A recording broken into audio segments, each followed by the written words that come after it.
പിന്നെ അത് കണ്ടപ്പോ തന്നെ പൊറോട്ടയും ബീഫും കഴിക്കാൻ തോന്നി. അങ്ങനെ രാത്രി ഹലോ, ബസ് പോയാ? നോക്കട്ടെ, ഞാൻ വരാം. എന്താ ചേച്ചി? എടി, എന്റെ വീടിന്റെ അപ്പുറത്തെ രേഷ്മയ്ക്ക് ബസ് എന്തോ കിട്ടി, നമുക്ക് അവിടെ പോവാണ്ടെന്ന്. ഞാൻ ഇങ്ങനെ പോയതാണ്. അതിനിപ്പോ എന്ത്? നിന്റെ ഇഷ്ടല്ലേ, നീ പോയിട്ട് വാ. ഞാൻ പോട്ടെ, പിന്നെ പോയിട്ട് വാ. പോട്ടെ.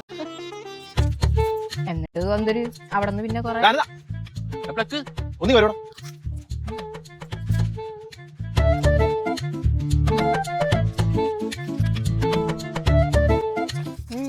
എടി, സംഭവം എന്ന് വെച്ചാൽ അവൻ നാളെ ട്രിപ്പിന് പോകണം. അപ്പൊ അവനക്ക് 500 രൂപ കുറവും കൂടെ ഉണ്ട്. അപ്പൊ അവന് ചോദിച്ചു, ഞാൻ കൊടുക്കട്ടെ. പ്രശ്നം എന്ന് വെച്ചാൽ എന്റെ ഇപ്പൊ കയ്യിൽ പൈസ ഇല്ല. നിന്റെ ഉണ്ടെങ്കിൽ തരാൻ പറ്റുമോ? ഓ, ഞാൻ തരാം. നിന്റെ ഇഷ്ടം എന്ന് പറഞ്ഞാൽ എന്റെ ഇഷ്ടമല്ലേ? ഞാൻ തരാം. എനിക്ക് ബാങ്കിൽ കുറച്ച് പൈസ ക്രെഡിറ്റ് ആയിരുന്നു. അപ്പൊ 2 ബാറ്റ് എടുത്താലാന്ന് ഞാൻ ആലോചിക്കുന്നു. പിന്നെന്ത്, എടുക്ക്, നിന്റെ ഇഷ്ടം പോലെ. എനിക്ക് കുഴപ്പമൊന്നുമില്ല. ഇനിയിപ്പോ എന്താ, നിന്റെ ഇഷ്ടം പോലെ നീ എടുക്ക്.